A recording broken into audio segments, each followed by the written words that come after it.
Here we go. All right, good evening, everyone, and welcome to the continuation of Township Future Speaker Series podcast. Tonight, we are honored to have with us Dr. Curtis Null, the Superintendent of Conroe Independent School District. Dr. Null will discuss the state of CISD and will cover a broad range of topics as it relates to the district. As you may recall, one of the driving principles of Township Future is to educate and advocate on topics that are important to the Woodlands, to the residents of the Woodlands. And we cannot think of few topics more important than that of our children, and more important in the important role that CISD plays in our community.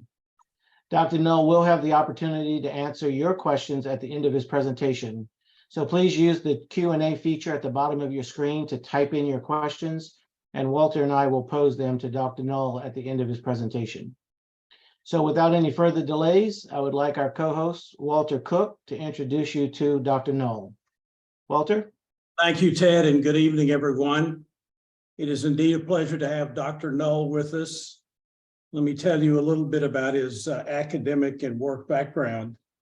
He has a Bachelor of Arts from the University of Houston, which he received in 1998. He then got his Master of Arts from the University of Florida in 2000. And in 2012, he received a doctorate from the University of Houston. At that point, he began his career at CISD in 2000, where he was at the Woodlands High School, where he served as a teacher and athletic trainer. Named principal of Peay Junior High in 2006, named principal of Conroe High School in 2010. And in 2013, he was named CISD Assistant Superintendent for Secondary Education. And in 2016, he was promoted to Deputy Superintendent of Schools. And finally, in 2018, he was named CISD Superintendent of Schools. So Dr. Null has got an impressive academic background and also an in-depth knowledge of the way CISD works, since he's been everything from an athletic trainer to the superintendent. Again, thanks, Dr. Null, for joining us tonight, and I'll turn it over to you. Well, thank you very much. It's a pleasure to be here. And I know that I can't see everybody that's on the list, but I see many familiar names. And so it's great to be with you all this evening. Appreciate the opportunity. And I always warn people, I'm kind of like a proud dad or grandfather. If you ask me to talk about what I love, which is Conroe ISD, I will gladly oblige and be happy to share information with you. So we'll look forward to doing that this evening. And as you mentioned, we'll make sure to leave some time at the back end for questions. But along the way, I think we're a small enough group here that if you have questions throughout the presentation, I think we can stop and answer those. And we're going to share some background information about the district tonight. But also, you are going to be maybe the first group or one of the very first groups that I will share with tonight the draft bond proposal that our bond planning committee has been working on very diligently over the last few months, and that they may be bringing to the board in August for a potential November bond election. So I'll be able to share with you that framework this evening. We can talk through that as well. So this should be that should be a great part of the conversation, because many of you have heard me speak before and heard some of the basics of what you'll hear tonight, but that portion of the presentation will be all new for each of you. So we'll look forward to that. As mentioned, for me, starting here in Conroe ISD as a teacher back in 2000, it's been quite a journey. And the opportunity to work in the Woodlands feeder zone and the College Park feeder zone and then the Conroe feeder zone, I've had this opportunity to really become familiar with a lot of different communities that all make up Conroe ISD and learn the strengths and needs of each of those communities. And I think that really serves us very well in how we serve the community. So I'm going to go ahead here and see if I can get my screen to share, and we will jump right into this conversation. So are we good there, Mr. Cook? You seeing the presentation screen okay? Yes, sir. Okay, perfect. All right, well, let's jump right in. Anytime we talk about the school district, we always start by talking about our great board of trustees. And some of these are folks that you know well. I know Teresa is often on these podcasts. I'm not sure if she's with us today, but being a school board trustee is a very difficult job, and it's a volunteer position. They give a lot of time, and we appreciate the insight and guidance that they give us as staff members here in the school district.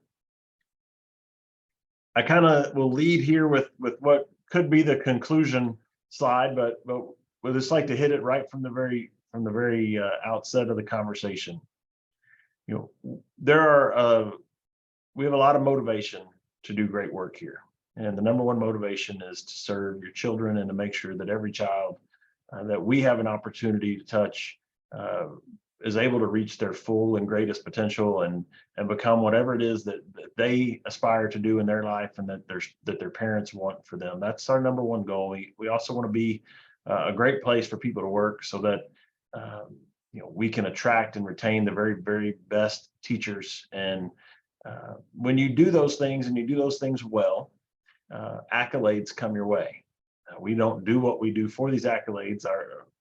We've mentioned our purpose, but we do appreciate these accolades. And so niche.com is a website that many of you may use, especially if you're in the real estate world, or you've looked around before at different places. They grade schools, they grade school districts, and they give you letter grades and for schools and school districts, but they also give the superlative awards. So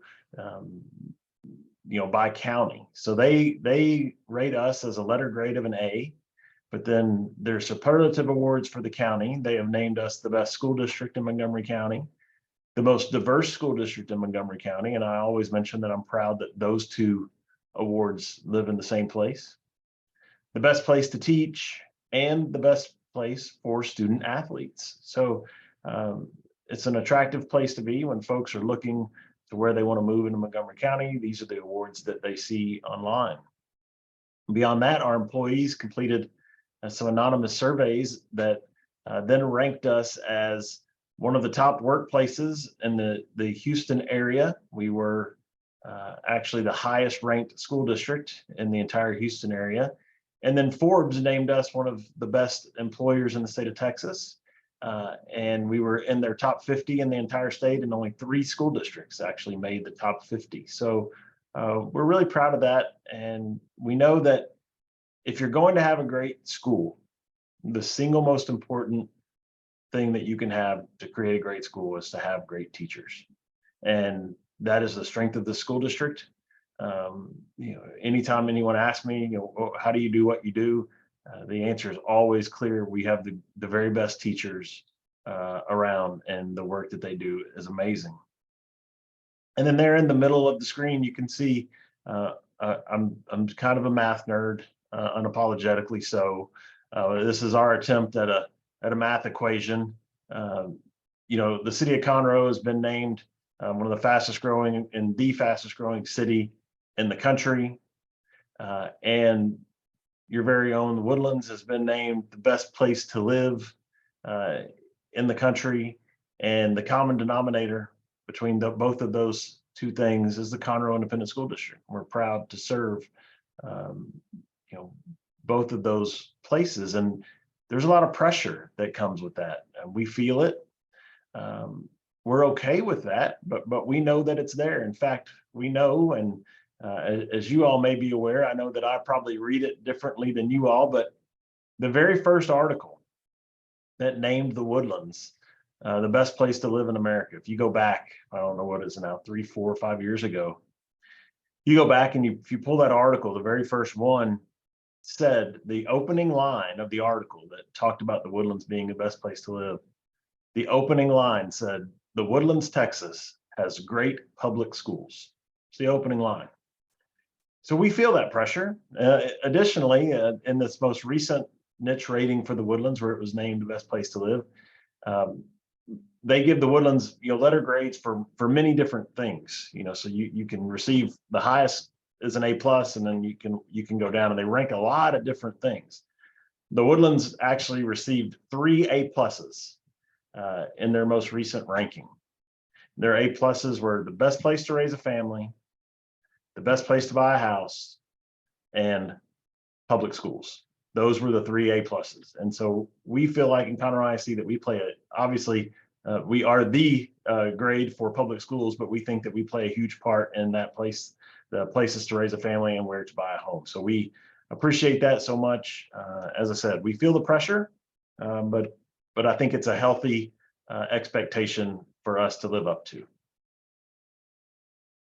Let's talk a little bit about the district, and part of the challenge that we have in Conroe ISD is that we do serve so many different communities that it's not uncommon for folks to really not realize how big we truly are. You know, a lot of people in the Woodlands just assume that our school district is in the Woodlands, and they don't think about, you know, traveling all the way out into East County or all the way down to the Grand Oaks area off of 99. But we are a very large school district, 348 square miles, makes us the largest school district by land size in the entire Houston area. So we're bigger than Houston ISD or Sci-Fair or any of these places that are out there. We have 67 campuses now in Conroe ISD, and we serve over 71,000 students. That makes us the 9th largest school district in the state. There are over 1,200 school districts in the state of Texas. So we are in the top 1% of the 1%ers as far as number of students that we serve. And we'll talk about our trajectory with that number as well in just a few minutes. When you look at us on the national level, we're the 60th largest school district in the nation, which I don't really know if that means anything. The interesting thing about that is when you look at the list and you see that we are larger than the Boston public schools, we're larger than the Seattle public schools, larger than San Francisco public schools. It's interesting to see that here we are in, you know, little old Conroe, right? And when we are a major player even on the national level as far as the size of our school district. And if folks can wrap their head around the number of kids and think of us as this large place that educates children, where a lot of folks struggle to see us as is this giant economic driver in the county, because that's what we are. We are the largest employer in Montgomery County by far. We have 8,700 employees. If you include our substitute teachers, which we include because they're very important to us, we are now over 10,000 employees. I believe the 2nd largest employer in the county is Memorial Hermann, and I'm not sure if Linda's on tonight, but I believe they are under 3,000 employees, or maybe right around there in the county. So we are by far more than twice, maybe even as much as 3 times larger than the 2nd largest employer in the county. So not only are we big as far as education, but we are an economic driver. We will hire roughly 1,000 new employees this year. We just had a job fair a few weeks ago. We had over 800 certified teachers show up to our job fair. People want to be here. This is, as we understand, it's a great place to live. It's a great place to raise your family, and folks want to come here and live here. And we're fortunate that they want to you know, find a place to work here in Conroe ISD. Our numbers are really big in Conroe ISD. It's one of the challenges that we face because we're often compared to our neighbors, and our neighbors are small. So when you see things like our budget, we have to put back into perspective our size. Our budget is about $620 million this year. And as you would expect, 89%, almost 90% of our budget is salary. We are in the people business. As we talked about, it's the teachers that are the drivers. Those of us that aren't teachers in the classroom every day, we understand completely that it's our job to serve the teachers and make sure that they're able to do their jobs to their best abilities each and every day. I'm going to pop backwards one slide here because I want to make the point about size one more time to you. If you look at this, the upper left hand there, you see the red, the Montgomery County, the full Montgomery County, and then us in the red. There are 5 other school districts that make up the rest of Montgomery County. You have Magnolia off to our west, then you have Montgomery, you have Willis to our north, and you have Splendora and New Caney out there on the east side of us. If you add up all 5 of those additional school districts in Montgomery County, they are still not as large as Conroe ISD. In fact, there are about 15,000 students less than us. So once again, for perspective's sake, it's important to remember that, because oftentimes people want to compare our numbers to Montgomery's or Magnolia's, when the reality is we need to be comparing our numbers to Fort Bend, Katy, and Cy-Fair, because they are much more similar to us in size than our neighboring districts are. Speaking of those districts that we compare ourselves to, our board has really been focused on having a very competitive tax rate in Conroe ISD.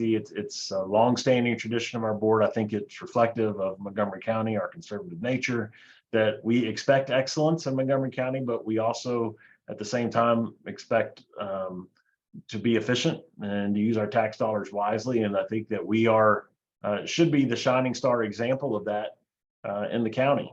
We have our tax rate is $1.11 presently. We have decreased our tax rate by over 16 cents in the last 4 years. And you can see how our tax rate compares to districts like us. So us at $1.11, and you go all the way up to see Katy at $1.35. That is not an insignificant difference at all in tax rates. You just think about if you took your home that you live in now and move it over to the energy corridor over there and put it in Katy, that's a big difference. And I know that that's something that Gil Staley sells when he's talking to corporations, when they're looking, making that decision. If they're coming here, they're going to the energy corridor, that it's a significant difference in tax rate. And yet the difference in performance is not significant. We compete very well. These are the same school districts that we compare ourselves to when we compare ourselves academically, be it state testing scores or PSAT, ACT graduation rates, all those scores that we would look at. And if you go in and look at any of our presentations, you would see that on any of those metrics, we will, when compared to this list of districts, we will typically come in, probably most common for us to come in second, just behind Katy. There are times that we beat Katy in categories, but it's rare for us not to be at least second, and yet our tax rate is at the very lowest of that list. So that's something that we should all take a lot of pride in. Now, this is a slide that we could do a whole presentation on this and still probably have some confusion, but I can assure you that when you leave here today, you're going to know more than everybody else on the Nextdoor app and your neighborhood Facebook page, because this is something that is not understood by anybody. And I understand why it's so, because it is confusing. School districts are funded purely on the number of students that are in attendance each and every day from the state. That's how they determine how much money we get to operate with. So if your property values increase by 5% in AV growth or 15% in AV growth, it makes no difference to Conroe ISD in the way that we are funded on our maintenance and operations side of our budget, which is that $620 million side of our budget. We are going to receive the same amount of money regardless of 5% AV growth or 15% AV growth, because it's going to be based on the number of students in attendance. So what happens then? If AV growth goes up 15% and we collect more in local taxes, how in the world do we not have this windfall of money? Well, it's very simple. This slide comes directly from TEA. This is not something that we make up here.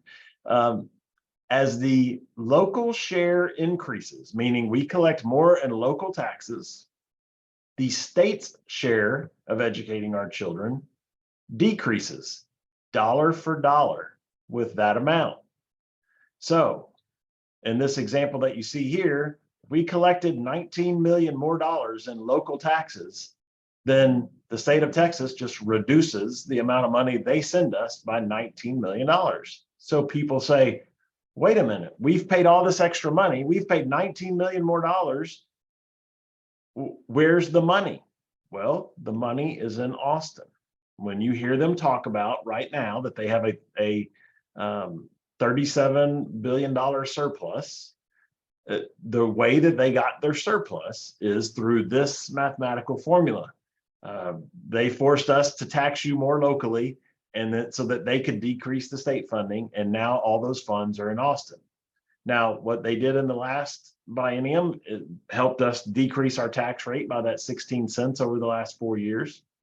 Fully anticipate that there's going to be property tax relief again in this current legislative session that will help us lower our tax rate even more. So we are currently at $1.11. I would not be surprised to see a significant drop even beyond that in the next 2 years. And that drop's going to happen even if we pass a bond that I'm going to show you here in just a few minutes. We will still lower our tax rate significantly, I believe, in the next few years. So as homeowners, I know that that's something that we all appreciate. But this is a confusing concept for folks, and I understand, because you're going to get your property tax bill and you see it, and it's going to say your Conroe ISD bill went up. And so it's a natural assumption for people to think that Conroe ISD is going to have more money, but the reality is we won't. We receive the same amount of entitlement regardless of AV growth. And this is a slide that helps bring the last two things that we've talked about together. ERG, or Education Resource Group, is a private entity that looks at school districts and ranks them and rates them. And they look at school districts by academic performance and financial performance. You can see there on the X and Y axes. And so obviously you want to perform very well on the performance index. That means your test scores are high. And you want to perform very well on the financial index. That means that you are being very efficient with your money. And you can see that for years and years now, we have performed in that very far upper right-hand corner, which is where you want to be in this. And so we're proud of that. But then beyond dropping you here on this matrix, they also rank the school districts. So they will take the 200 largest school districts by student population, and they rank us 1 to 200. This is not one of those feel-good educational moments where we can all get an A. They actually rank, and there's somebody that's 1 and there's somebody that's 200. I'm proud to tell you that for the last 3 years, we have ranked second on that list. Once again, something that we should all be really proud of as a community. We've been in the top 10 now for the better part of 10 years. And you know, we closed the gap significantly in 2021, barely got beat. We were almost number 1. Would have been great to be number 1, but the reality is, as long as you're performing in that upper right-hand box, if you rank 1, if you rank 7, you know, you're still, that's an unbelievable accomplishment and one that we should all be proud of. So let's transition a little bit into talking specifically about this school year. And we are now about a month away from wrapping this school year up. And there are 2 big things that I've been talking about all year, and every opportunity I've had to talk to folks, and that's been safety and growth. And so let's start with safety. You know, coming out of you know, towards the end of last year, the tragedy in Uvalde certainly created a media and community discussion about safety. But what I can assure you is it did not start a safety conversation for us. We have been in the safety conversations for years and years and years. Most of what you've heard the state talk about as far as bringing in safety into schools are things that we've had in place for over a decade. Examples of that are things like secure vestibules. If you haven't tried to enter a school lately, it's very different than when you or I were in school. You know, back in the day, you could have walked right into the front of the school, and you might have walked, you know, all the way down the hallway and you know, into the principal's office somewhere, or wherever you might have been going. and you could have just done that. Today, when you go to a school, to kind of tell you exactly what happens is when you pull into the parking lot, there is somebody that's sitting in that front office and they see you pull into the parking lot on the camera that is facing the parking lot and displayed on their TV monitors. And they're looking at you to really judge you to determine if you are safe to enter their school. You're going to walk yourself all the way to the front door and you're going to grab that front door handle and try to open it, and it will not open. It's locked at all times.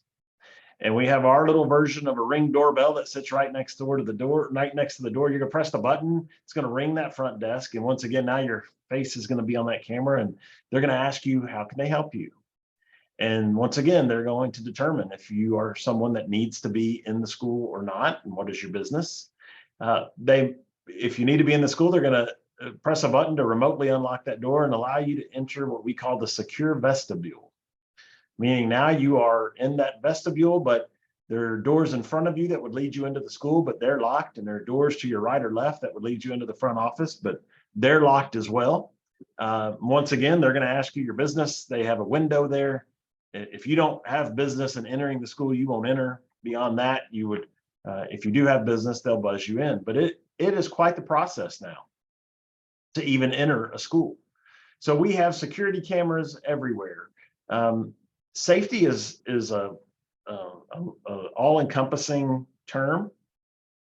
When a lot of people hear safety, the first thing they think of is active shooter situations. We certainly hope that we never experience that. But there are other safety challenges that we know we're going to experience each and every day. Traffic is one of them. You all experience that with us, right? So things like extending driveways is a big deal for us, and making sure that people are safe on the roads, students, parents, but also just community members. We want to be good neighbors and do all that we can to help get traffic out of your neighborhoods and off the roads as much as we can. I mentioned to you that we didn't start our conversation because of Uvalde, but it certainly caused us to think about everything that we had in place and really talk about how we could get better. So this year you've seen improvements for us based on what we learned from that, a bigger emphasis on making sure our doors are locked, processes now for checking our doors to make sure all exterior doors are locked at all times, they're functioning correctly. We have processes now to check those and monitor and chart that. More focus on ID badges to make sure we know who is in our buildings and what they are doing at any moment. So safety is really important, and we are lucky to have the Conroe ISD Police Department. They are actually the third largest law enforcement agency in Montgomery County. We have over 80 police officers. They are full police officers and some of the most well-trained law enforcement officers around. I think being a police officer is a difficult job, regardless of where you are. I think being a school district police officer is really difficult because you're dealing with minors and you're dealing with people's children, and that requires a different level of care. At the same time, it is their job to make sure that we are all safe, and they just do it beautifully. Along with that, we have great relationships with all of our local law enforcement, sheriff's office, our municipalities, like Conroe PD or Shenandoah or Oak Ridge, and then to all of our constable offices as well. We know that at a moment's notice, we could call them. They will be there to support us. Their officers train in our buildings. They know our officers. We're confident that at any moment we could have as many police officers as we could ever need on any campus. And that's something that we do appreciate. Well, our other big piece is growth. And this is the other thing that we've been talking about so much this year. Historically in Conroe ISD, really for the last decade or so, we have grown by about 1,500 students per year. And I think we as a school district, we as a community have really gotten comfortable with that number. That means 1,500 students a year. It means we open 1 or 2 schools every year. We've gotten really good at that as a school district, our ability to build and open those. I think everybody's kind of used to that. As we grow 1,500 students per year. But as we came out of the pandemic in 2021, we noticed a change, growing almost 3,000 students in a year. And we thought, well, perhaps that was just, the pandemic, we were kind of flat, and we thought, well, maybe this was just a makeup year in 2021. We just, did 2 years of growth in 1 year because the pandemic slowed us down, and we'll get back to our normal 1,500 students per year. Well, this year happened, and we come again and realize that here we are now. We have grown by over 3,000 students this year.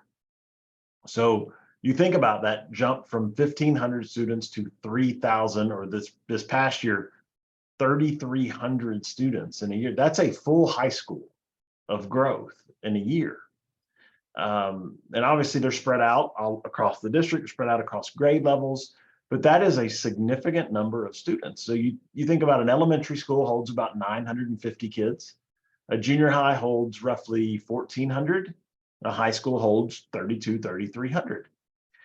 So if this is a pace in which we are going to continue at, we are going to have to adjust as a community, as a school district, to opening 3, 4, or 5 schools in a given school year just to keep up with this growth. So that's going to be a significant change for us.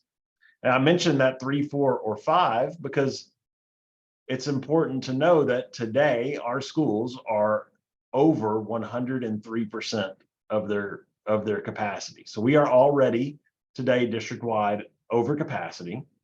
Next year, we're going to add over 3,000 more kids, and we're only going to add 950 seats next year. So today we are at 103% capacity. Next year, we will be at 104, 105. The following year, we're going to be in the same scenario of adding 3,000 kids. We only have one elementary school opening. It'll be 950 kids. So 2 years from now, we are going to be much further behind than we are currently because the rate of growth is far exceeding the number of schools that we're going to be adding. So we're going to have to play some catch up just to catch up from being behind currently. And then we'll be able to look forward as to where we're going down the road. And so I'd point out here, January 6, 2023, we were at 71,200 kids. And as you can see today, we are at 71,456 kids. So it's not just growth that happens at the beginning of the year. They just keep coming all year long. So that it's an interesting dynamic. The neighborhoods just keep getting built. Apartments complex just keep getting built and occupied. And so folks continue to move in. So as we began to see this growth and we could see that we were falling behind in school seats available to children, we initiated a demographic study. PASA is our organization that we hire, our demographer, to come in and do our demographic study. And what they give us is a chart here basically with 3 scenarios. So the bottom of that cone of uncertainty is their low estimate. The dotted line represents their middle estimate, or really their what they have the most confidence in, that's where they truly believe that we will be. And then the top of that cone of uncertainty is where we could be on the high end. So you can see that they have us projected in 2032 to be 98,000 students. That would make us, probably into the top 5 as far as in the state goes, or close to it. As far as size, adding almost 30,000 students in the next 10 years.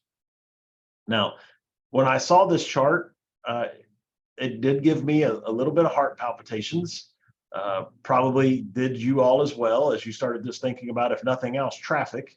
But I want to share with you one of the things that I went back and did a little research on, and that is our last 2 bond elections. We had this same demographer, and I give them grace on the last one because we had COVID and that really goofed up everything.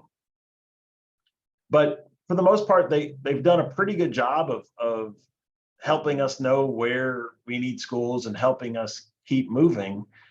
But in the last 2 projections that they have given us like this, we have exceeded that middle line number. So we've exceeded that. Actually, in the last 2 times that they have done this, so 2015 and 2019, we have exceeded their high number. Now, they assure me that each one of these studies stands on its own. And so I should not immediately jump to the conclusion of, oh my goodness, we're going to be 120,000. But that's exactly what I did, right? Naturally, it was, oh my gosh. So my belief is that we probably will be somewhere between the 98,000 and the 120,000. I don't know that we'll get all the way to the very top, but I do think they're conservative by nature. They don't want us to overbuild, which I appreciate, and we don't want to overbuild either. But I think we all have to be aware that the potential is there not to be just at 100,000 in 10 years, but to be at 120,000 in 10 years. So where are all these folks going? This is a map that shows you. You can see the hot areas are red areas. That's where there's going to be the most new homes being built. You can see up in the upper left, that's Conroe feeder zone, basically. On the upper right, that's our Caney Creek feeder zone as it stretches out there towards Cleveland and to New Caney. The middle, the large middle portion there that's red, that is the 242 corridor. There are lots of master plan communities coming into that 242 corridor. That far lower right down there, that represents the Grand Oaks feeder zone, continues to grow there off of 99.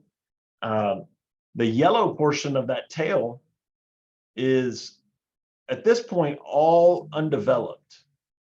The interesting thing about that portion is if you went all the way down here to the very end of this tail, and you stood there at the very bottom of that tail and looked out, you would actually be looking at Deerbrook Mall. So that's how far our district actually stretches. Now that yellow portion to this point is all undeveloped. At some point it will be developed. When that happens is probably when we see that next huge jump in growth. I don't know if that will happen in the next 5 years, 10 years, but as soon as a developer can figure out how to make that work, it's going to be explosive growth into that area. And then finally, when you look over on this left-hand side, you see the Woodlands, and there's, as you know, we've pretty much been built out in the Woodlands. Still some growth, especially apartment complexes, closer to the freeway corridor. The Woodlands is always very difficult for demographers to handle because their actuaries and all the numbers tell them that as a neighborhood ages, you'll begin to see a decline in the number of kids, and that's normal. But that's not how the Woodlands works. You all know that.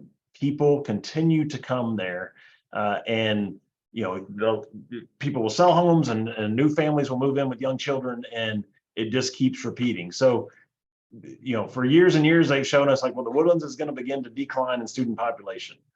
That is not going to happen because it's just such an attractive place for families to live. It is not going to decline. We're going to continue to see some growth because of this new growth, especially on the freeway. But beyond that, it's still going to grow. And then even up 1488, Old Conroe Road, there's some growth there that's actually in the Woodlands feeder as well. So we see all this growth. We know where we stand presently. What do we do about it? Well, we have put together a bond planning committee. This is a group of citizens, 148 individuals. This is the largest committee we've ever had. We actually started this process in February. They won't finish their work until July, but they have created a great structure that I'm going to show you tonight. But just so that you can see who is involved in this process, we have parents of students of all age levels. We have some employees. We have group or organization representatives, and those might include booster club presidents or representatives or PTO representatives. The board members appointed 32 folks, and then you can see by feeder as well. We try to make sure that we have representatives on this committee of every single feeder zone. And I can't presently see the list of who's on the call to know if we have any board members present or bond planning committee members present, but Linda Nelson is on the committee. She represents you guys very well on the committee.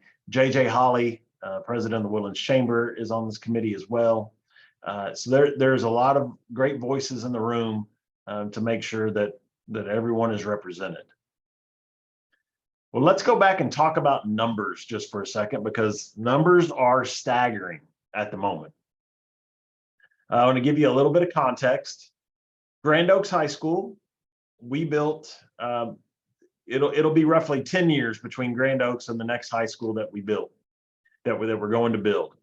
Grand Oaks was built with a capacity of about 3,300 students. Our next high school is going to be built with a capacity of about 3,800. So the next high school is going to be a little bigger, but it's roughly the same kind of plan. So we haven't gone crazy with our planning. It's the same idea, the same rough plan. Grand Oaks High School was built for $150 million. Astronomical number, but in today's world, that would look like a bargain, because our newest high school is now pushing almost $400 million. Everything, we've been hit with inflation just like you have in your home. So the numbers in today's world are really off the charts. Everything is so expensive. Well, that's aggravated by the fact for us that we are surrounded by smaller districts. So you go back to November of 2022, and Splendora ISD called a bond for $225 million. And you hear 225 million and you go, well, that's a reasonable number. And then you realize that Splendora has 4,384 students in their entire school district. That is smaller than the Woodlands High School. If you stretch their bond amount out per student to our size, that would be like us calling a $3.7 billion bond, right?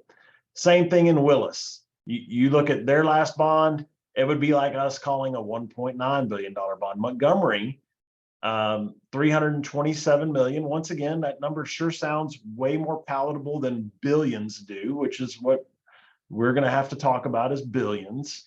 326 million sounds good, but that would be like us calling almost $2.6 billion. And you can see, I'm not going to read you the whole chart, but you can see that when you look at districts and how they compare to us, 3.1 billion in Lamar, New Caney's current bond, which will go to the voters this month, would be like us calling $2.9 billion in Conroe ISD. So we do try to benchmark ourselves and make sure that what we see makes sense.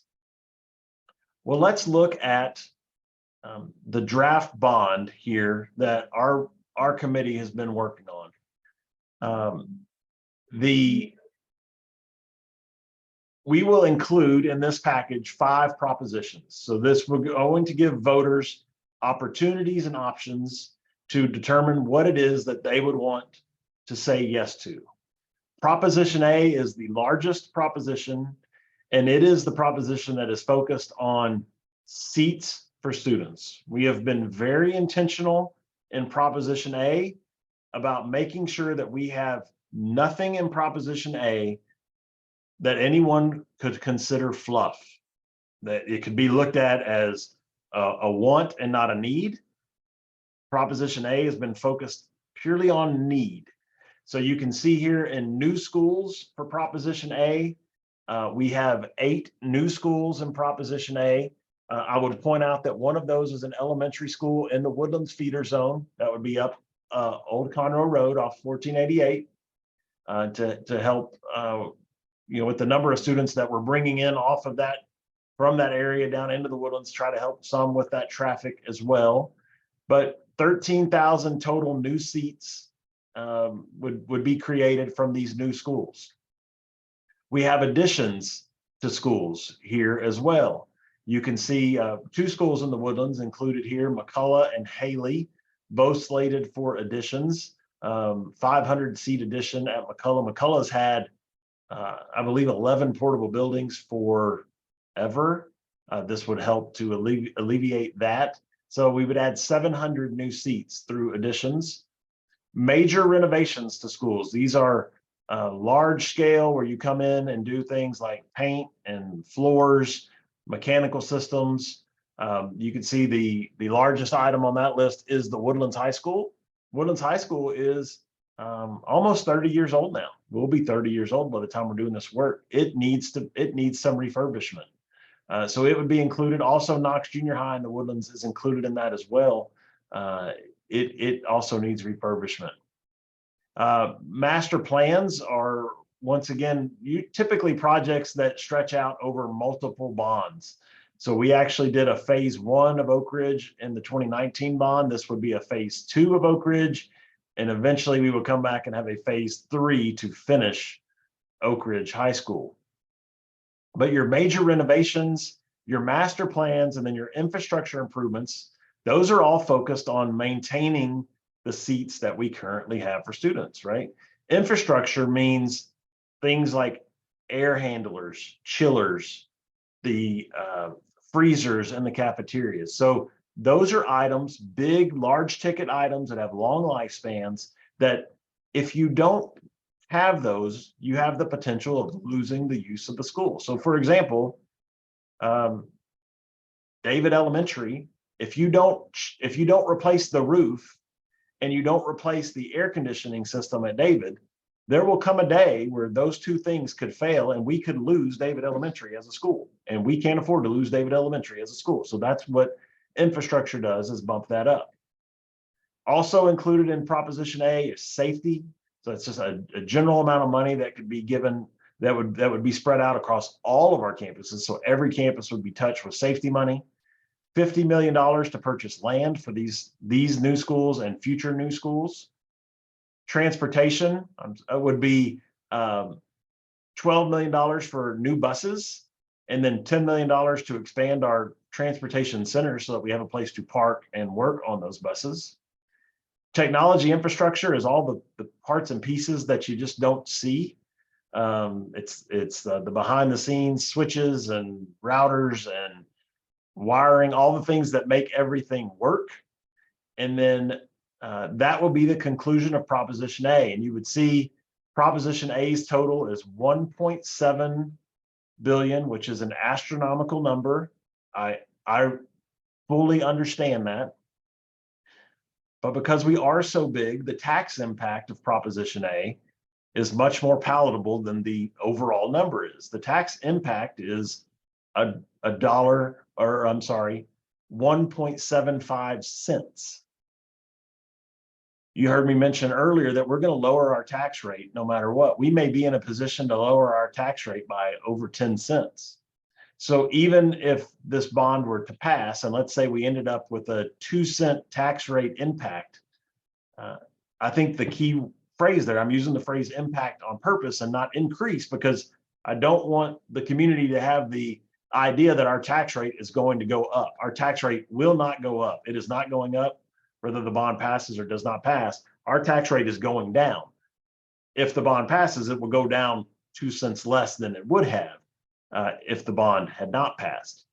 So Proposition A, you can see there, it is a very bare bones, very no nonsense proposition, very intentionally done. I'm proud of the committee for the work there of making sure that, I don't know if any proposition is bulletproof, but we've tried to build A to be as bulletproof as possible. Proposition B are technology devices. We now have to test all of our students online. Technology devices have to be in their own proposition in a bond election, so they're included here.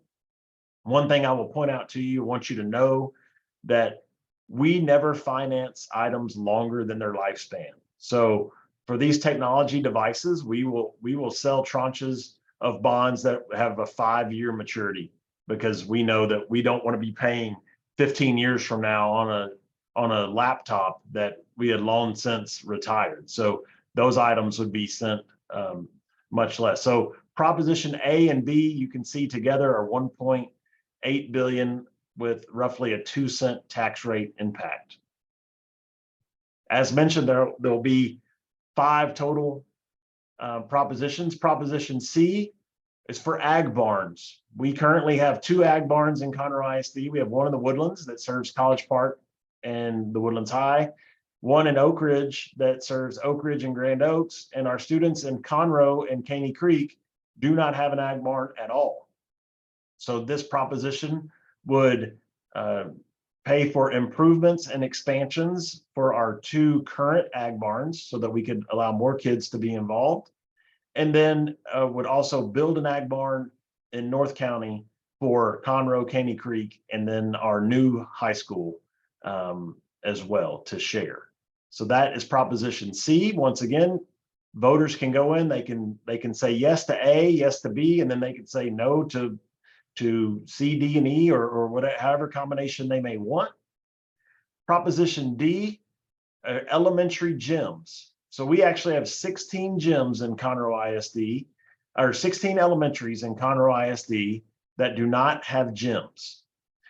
This has a significant impact on the master schedule of these campuses, the way the school works, and the physical opportunities for children. As you can see, the Woodlands feeder and College Park feeder are significantly underrepresented with having gyms in their campuses.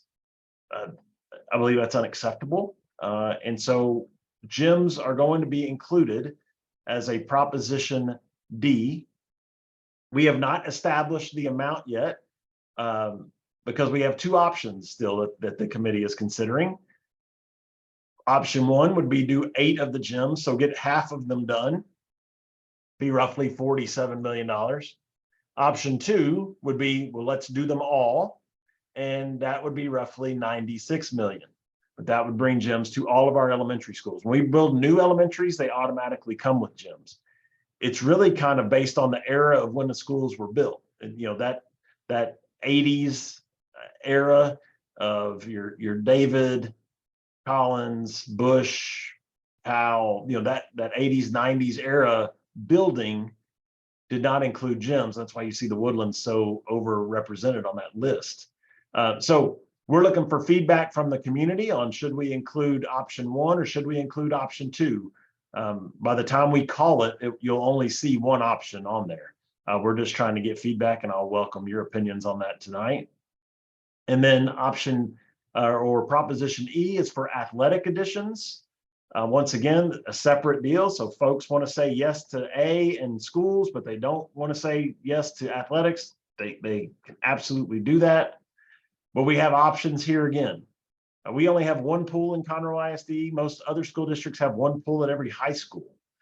We are out of water space. We have more kids than we have water space. And so the committee has stated that they want to have a pool in this package, but we have 2 options. We have a covered outdoor pool at our current natatorium space, which certainly has its benefits for hosting bigger events. And when we are hosting events at the natatorium, we still have a practice pool. So there's a benefit of having it there. Option 2 would be build a smaller indoor pool at the new high school in Conroe, which would allow the North County kids to go to that building to practice instead of going to the Nat, which would free up space at the Nat for the South County kids. So those are options, 1 or 2. One of those will appear. And then finally, a turf option, artificial turf for baseball and softball at our 5 high schools that do not currently have turf on those fields. And once again, we're just seeking feedback on should we include that in the package or not. And we'll certainly appreciate your input on that as well. So in total, you can see if all the props pass, we're probably looking at around a 2-cent tax rate impact, maybe 2.25 cent tax rate impact. If Prop A and B were to pass, once again, you're probably at about a 2-cent tax rate impact. And so you think about what is 2 cents on your home. It could be anywhere from $50 to $60 up to probably maybe $100 for the year impact on your tax rate. But I do think that the overall tax rate will go down. Once again, here are the schools that don't have the gyms. If we only do 8, then we would have to pick 8 off this list to do and try to come back in the future for others. If we include all 16, then we would be able to handle all 16 at once. So, well, that was a ton of information. Tried to go as quickly as possible, but I know it went a little longer there, but would be happy certainly to entertain any questions that you may have on the bond or in general. Good. Thank you, Dr. Null. We do have quite a few questions that have popped up, and Okay. Walter's going to get those together for us. But before we go to that, I have one editorial note for you guys. We do have a Township Future Speaker Series presentation planned for September for the bond issue in and of itself. So at that point, we'll talk about the pros and cons of the bond issue, and certainly we hope everyone can weigh in terms of either side of the coin as it relates to that. While Walter's getting to a couple of the questions that we have, I did have one question for you, Dr. Null, about you were in very early on in your slides, you mentioned that CISD will be hiring 1,000 new employees. What's the ratio of teachers in that 1,000? Like, how many teachers to overall employees will you be hiring in that 1,000? Teachers make up probably 65% of our total employees are pure classroom teachers. Now, you may have instructional coaches, which are still teachers, counselors, school nurses, all the other things, but many are still even teacher credentialed folks. But roughly speaking, I think teachers are about 60%. Okay, so it's safe to say then that of the 1,000 new employees, 650 of them will be teachers? At Just least, kind of for general. probably more. All right. One other point I wanted to make, you talked a lot about safety in the school systems, and of course, that's very important. Just want to let our viewers know that we did have Chief Blakelock on several months ago. I can't remember exactly the month that he was on, but we do have that presentation recorded. He did an excellent job talking about the safety in CISD. And so if you go back to our website, you should be able to find that presentation if you're interested in that. So thank you for that. Walter, you ready for the questions yet, or? Yes, let's hit it. Okay. David Cassidy asks, teachers are under pressure from many directions. What is CIS doing to insulate educators from much of the noise and support them to do their jobs? Oh, David, boy, you speak the truth, my friend. It's a tough time to be a teacher. And I think I would just tell you all, this is Teacher Appreciation Week, actually. And so we do all we can.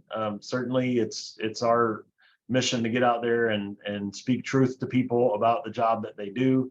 I would tell you that any rhetoric that you hear that teachers are indoctrinating this or that is, I can't speak for the whole country. I don't know. I can speak for Conroe ISD because I'm in our buildings, and I'm telling you, none of that is true here. We have the most amazing teachers. And so, I think part of our insulation of them is speaking to good people like you and asking you to reach out and speak truth about teachers, and don't allow rhetoric to be shared that has no basis in Conroe ISD. And when you get the opportunity, be it at church or wherever, to thank a teacher and let them know that they're appreciated, because it is hard right now. It is coming from every single direction, and we are seeing folks that are just looking at the current state of things and making life decisions that they think, what, I cannot be here for the next, I can't do this job for 20 more years, and so they bail out, and that's sad. All right, Ron Sikowski has 2 questions. First question, what impacts do private schools and homeschools have on the bond issue? Should CISD encourage homeschools and private schools to minimize the need for large bond issues? Yeah, the state of Texas, our Constitution says that every child deserves a great public school education. And so that's what we believe in Conroe ISD. So you're never going to hear me encourage a child to go to a different opportunity. Now, I also at the same time would say that I support parents' choice for whatever they choose to do. They want to go pay for private school or they want to homeschool. I respect that. But it's our job to educate every child that comes to us. So there'll never be a point where we are discouraging children from coming to our schools that live in our community, so that, that we don't need to build schools. I think as a community, this is a place that I believe supports children and supports public education, and every child that wants to attend a great public school should have a seat in that school. Okay, Ron also asks, CISD appears to have used architects and engineering firms outside of Montgomery County. Will CISD make a commitment to use Montgomery County architects and engineers and lawyers, along with local contractors, to be used in building these new schools? So that was an editorial comment from Walter there. Yeah, I heard that. Feather in my nest. Yeah, architects and engineers specifically, there are laws that govern how we choose, the process for selection of architects and engineers. It would be great for us to have many Montgomery County folks represented, but it's also our job as caretakers of the taxpayers' dollars to make sure that whoever we're choosing is the best value for the school district and for the taxpayers of the school district. So I would hope and love that for those architects and engineers to be based in Montgomery County, but if we get a better value for the taxpayers by choosing a different firm, then that is our duty to do that. Okay, another question from David Cassidy. I see many school-aged children during the day in the school week. What are we doing to bring them back into the public school system?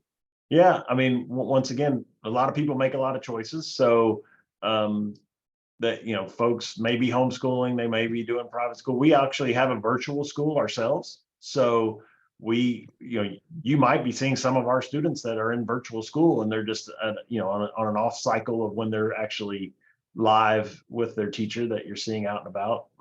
I think based on our enrollment numbers of adding 3,400 kids, we're capturing a lot of folks. But I think in general, what we want to do is be the greatest opportunity, provide a great educational opportunity for every child. And then parents can make that choice. And, what we don't want them to do is feel like they have to go somewhere else because they don't have great opportunities here. So we just want to give every kid a great opportunity, and then, let the parents choose where they go. Cynthia has a question about Powell. What is it, elementary? Yes. Yeah. Whether or not it is in the College Park feeder. Yeah, Powell is actually a split elementary school, a split feeder. So some of the students that go to Powell attend College Park, and some of the students that go to Powell attend the Woodlands. So we have a few elementaries that are that way, that they, where they split. And so that's one of them. Is that just because of the numbers of attendance in those schools, Dr. Null, or what drives that? Why would an elementary school be split? It's just based on where students live and where we had room to zone them into an elementary. So for example, Powell, there are kids that go to Powell that live right around Powell, but Harper's Landing also goes to Powell. Right. So that's the Harper's Landing kids that go over to Powell that actually would go back to College Park, because it would make more sense for them to go to College Park on their high school feeder. Makes perfect sense. Mm-hmm. All right, anonymous attendee. Thank you, Dr. Null, for your stellar service in our district and for tonight's presentation. What is your view of the now defunct Chapter 313 tax abatement program and the proposed House Bill 5 that would reconstitute this program? What I would have to say is that I'm not an expert on House Bill 5. So there are certain bills out there that I am highly in tune to, especially the ones that are more on the educational side. So I'll have to defer comment on House Bill 5, maybe to a later date. Okay, here's two from Steve. To keep the bond issue as simple as possible, excuse me, have we considered combining some of the propositions? Yeah, so we have, and the committee has looked at that. Part of the issue there, Steve, is by law, some of those things have to be in their own proposition. They have to stand alone. so they cannot be combined. So the technology devices by law have to stand alone. Athletics improvements by law have to stand alone. So those two things have to stand alone. The gyms, elementary gyms, and the ag barns were topics that were discussed, could be included in Proposition A, but the committee felt strongly about, once again, not allowing there to be anything in Proposition A that somebody could say is fluff. So that's why they were decided to be pulled out of Proposition A and stand alone. I do recognize the fact that 5 propositions can be confusing, and I think it's hard. I think it makes, if you look at the way other school districts have performed, the further down the list you get, the harder it is to pass them. So, if you're going to have 5, probably Proposition D and E are in peril. And it will take a lot of people working hard to get the message out if they really believe in Proposition D and E. Steve also comments, voter turnout will be between 10 and 15%. Do we have a list of constituents that we can target to help win this bond issue? I think by constituents, he means voters. Voters, yeah. So there will likely be, a lot of groups formed that'll be on missions of educating voters. Certainly, we will do our part to educate voters. One of the key points to this is, especially once the bond is called, the school district's duty is to provide factual information. So you will only hear factual information from us, from me. Advocacy, or getting out and really pushing for votes either for or against the bond, will be done by groups or PACs that may form outside of the school district. The school district gets put into a box of factual information only as we move forward. Okay, John has a question about accommodating growth. He says currently there's 70,400 seats, and the proposal would be to add 13,700 seats for a total of 84,100, which, as he notes, is barely over the mid-range estimate of 84,010 in 2027. The high side estimate is 90,320, and you mentioned history has been on the high side. And his question is the committee proposing building enough seats by 2027 to accommodate growth? Yeah, the committee would like to do more, I would tell you. I think many on the committee feel like they would like to be at a number of 2.3, 2.4 billion. That is something that I am really, honestly, I'm holding them back on. I think the numbers are so outrageous already. I think to go over 2 billion, 1.8, 1.7, 1.8, 1.9 is already really large, but I do think there is a psychological piece about going over 2 that I'm not sure our community is ready for. And so the short answer, John, is I don't know. And I think, we do have portable buildings and we use portables to help us manage growth in the short term. We could do that. And if we get to a point where, we are tracking closer to the high side estimate, this bond is being built to be a 4-year bond. But if we start tracking closer to the high side estimate, we might be back in 3 years or 3.5 years. And that may be a reality of where we are.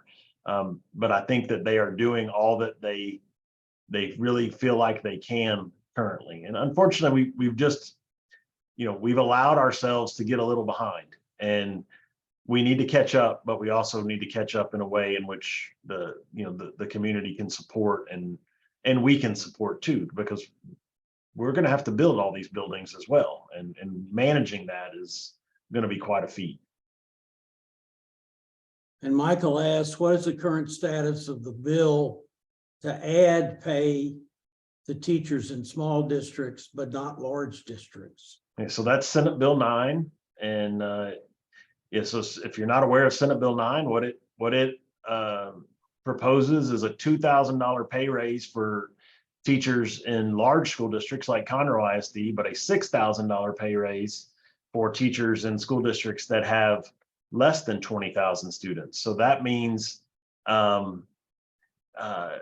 every other school district in Montgomery County, they would be receiving $6,000 raises, while all teachers would be receiving $2,000. So that bill is actually passed the Senate. We've expressed our concerns about it to Senator Creighton, to his office, but he has not changed his stance on it. It's actually passed the Senate. Now it's going to be going to the House, and there'll be a lot of back and forth on it. We have certainly expressed our feelings about it. It's a serious concern for us, and would put us at a terrible competitive disadvantage to our Yes, neighbors no if that doubt. happened. No doubt.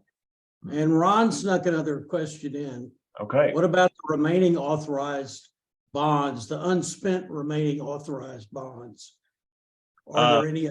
unspent Yeah, bonds? all bonds from the 2019 package are have all been allocated to jobs. So we don't have any leftover extra money. In fact, we've actually taken $18 million out of our savings account and put it in a separate account to cover any contingencies that may, inflation has gone so high since the 2019 bonds. We actually have moved money over there in case we need to provide extra to make sure we finish the job. But there will be no additional funds left from the 2019 package.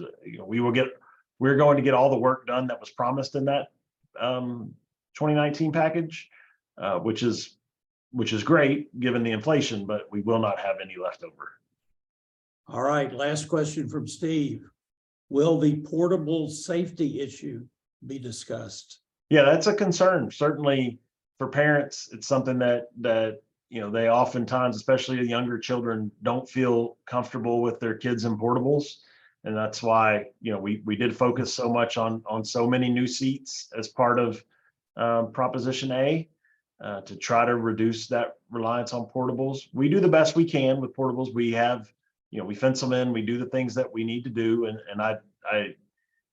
I don't think they're ideal, but I do think that they play an important role, especially in a fast growth place like us. We'll never get completely out of the portable business because they do play a key role in helping us manage short-term growth. They're helping us, bridge to the next school. But it is not the ideal situation. Certainly we would love to be to a point where all students were, in a secure building throughout the entire day. All right, so we've gone through all the questions. So Ted, take us out. Yeah, but before we do that, Walter, thank you. Dr. Null, I have a question I had written down, and it kind of goes along with Steve's question. You had mentioned that there's a lot of, I guess the buildings are at 103% capacity, which doesn't seem like much, but I know that's probably an average figure. Mhm. Are there any situations where the overcapacity is a safety issue, where not necessarily just with the portable buildings, but just in general? Do we have any Absolutely. circumstances? Yes. So we have, and we're going to get some relief for a couple of these, but and we have two elementaries in the Grand Oaks feeder that are at 140% capacity. Wow.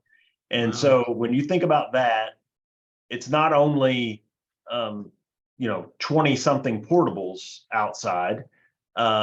It's also the traffic. You can't move, right? There's nowhere to park. There's nowhere, the cafeteria. You think about this when you can add 20 portables to a school, but the cafeteria didn't get any bigger.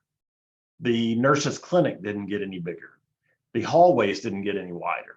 So the infrastructure of the building can't manage all of that extra. So we actually have an elementary opening that will give some relief to that, to those two schools, but we have multiple schools with, 10, 12 portable buildings that are significant. So yeah, when I say the district average is over 103%, the reality is many of them are over 110, 120. And when you think about capacity, a school feels full. Like if you are a parent or a next door neighbor of a school, you would feel like the school was full at 90%.